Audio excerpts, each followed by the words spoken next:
जय जगन्नाथ नमस्कार प्रिय दर्शक बंधु मु ज्योतिषाचार्य प्रमोद कुमार पंडा आपण स्वागत करुच्ची आपण प्रिय चैनल रंग बिरंग चैनल को प्रिय दर्शक बंधु जो व्यक्ति मान चैनल को देखुं सब्सक्राइब करना सब्सक्राइब करंतु लाइक करंतु जदि आपको एपिसोड भल लगुच अधिक अधिक शेयर करंतु अन्य जनक हित पाए जदि आम जीवन में कार हित चिंता करवा जदि कौन व्यक्ति आम अहित करुचे ना खराब चिंतन करुचे बस से व्यक्तिर व्यक्तित्व कमजोरी किंतु आमे मनुष्य रूप में अन्य जन को सेवा करने बहुत आवश्यकता अच्छे प्रिय दर्शक बंधु आज आम जाना मासिक राशिफल 1 मे 2024 रु 31 मे 2024 यानी सन 2024 मसीहार मे मास जो व्यक्ति जन्म जात करे चाहे लग्न राशि हो चाहे जन्म राशि हो चाहे नाम राशि हो सिंह राशि व्यक्ति मासटी केमी कटो कौन सावधान रहा कौन करवा निश्चित रूप से आज हम जाना प्रिय दर्शक बंधु जो व्यक्ति राशि हूँ सिंह राशि निजर कमजोरी को केबे भाई भौणी मित्र आगे प्रकाश करने उचित नुहे प्रथमतः गुरुत्वपूर्ण जिनस ये निजर कमजोरी को किए छुपे रखा अत्यंत आवश्यकता अन्यथा परिहास्य अटहास्य देखा दब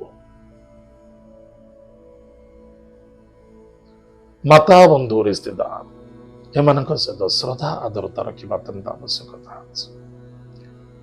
अधिक लोभायुक्त हो कौन क्षेत्र धन निवेश करंतु नहीं या द्वारा आपण नुकसान हो पारे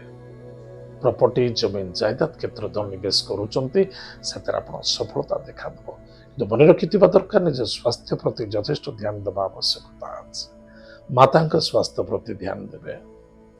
आ स्वर्गत माता पिता कथा आज बहुत मन पड़ एतद व्यतीत निजर प्रॉपर्टी जमीन जायदाद को नहीं निजर पुरुषंकर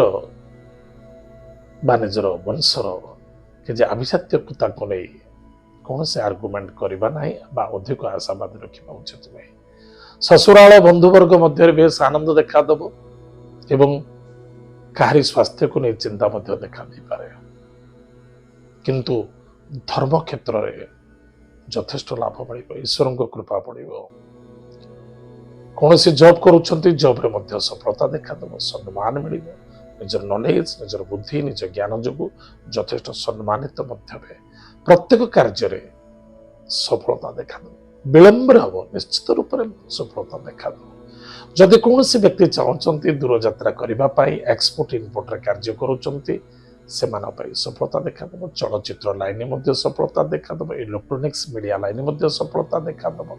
बा कौन सी सुगर फैक्ट्री आप कर जबरदस्त सफलता देखा दब निश्चित लाभ रे चाहे छोट बेपार हो चाहे बड़ बेपार हो प्रत्येक बेपार वाणिज्य क्षेत्र में लाभ रहे शुभ मांगल्य कार्य सफलता देखा दब विवाह शुभ मांगल्य कार्य को नहीं कौन से नूतन प्रतिष्ठा कार्य को नहीं आगे बढ़ुंट निश्चित रूप से लाभ रहे अर्थनैतिक क्षेत्र में कौन से अभाव रखना धार्मिक क्षेत्र अर्थनैतिक क्षेत्र जबरदस्त सफलता देखा दब कौन से व्यक्ति हाथ चाकरी चली जाता चाकरी के नहीं बहुत टेंशन थिले बस उच्च कर्मचारी मान सहित आपंकर असंतुष्टता बढ़ी जाता मास निश्चित रूप से आनंद देखा दब सफलता देखा दब सुदृढ़ता देखा दब नूतन जॉब एवं कर्म क्षेत्र जबरदस्त सफलता और लाभ मान चेष्टा प्रतिचेष्टा न कले किसी मिलबनी आम पाठ पढ़ुचे घरे बसवा ना दूर यात्रा देखा जदि आम कौन दूर को जात्रा करें किसी जॉब करवा कर्म क्षेत्र को आदरवा निश्चित रूप से आम अधिक अधिक सफलता देखा दब कि मन रखि दरकार गुरुजन व्यक्ति को सम्मान आदर भक्ति करने अत्यंत आवश्यकता अच्छे धैर्य आवश्यकता अच्छे आ स्वास्थ्य प्रति यथेष्ट ध्यान देवे स्वास्थ्य निश्चित रूप से कौन सी ब्लड जनित ऑक्सीजन जनित रोग पीड़ित हो पारते और चर्म जनित रोग पीड़ित पारते सावधान रहे प्रतिकार कौन करने आवश्यकता प्रत्येक दिन प्रातः समय स्नानादि कार्य सारी निजर गृहर इष्टदेवी इष्टदेवता ग्राम देवता नाम जप करंतु दीपदान करंतु एवं ओम नमो भगवते वासुदेवाय यह मंत्र प्रतिदिन जप करंतु हनुमान चालीसा पाठ करंतु सोमवार शनिवार दिन शिवालय को जलदान करंतु ଯଦି ପାରୁଛନ୍ତି ଗୋମାତାକୁ ସେବା କରନ୍ତୁ, ଶ୍ୱାନକୁ ଖାଇବାକୁ ଦିଅନ୍ତୁ, ନିଶ୍ଚିତ ରୂପରେ ଆପଣଙ୍କର ମଙ୍ଗଳ ହେବ, ସଫଳତା ମଧ୍ୟ ଦେଖାଦେବ। ପ୍ରିୟ ଦର୍ଶକ ବନ୍ଧୁ, ଏତ ଥିଲା ସିଂହ ରାଶି ବ୍ୟକ୍ତିମାନଙ୍କ ପାଇଁ ମାସଟି କେମିତି କଟିବ। ଆଜି ତ ସମୟ ଯାଇଛି, ଆମର କାର୍ଯ୍ୟକ୍ରମ ଆମେ ଏଇଠି ରଖୁଛୁ। ପୁଣି ଦେଖା ପାଇବା ମଧ୍ୟରେ। ଜୟ ଜଗନ୍ନାଥ, ନମସ୍କାର।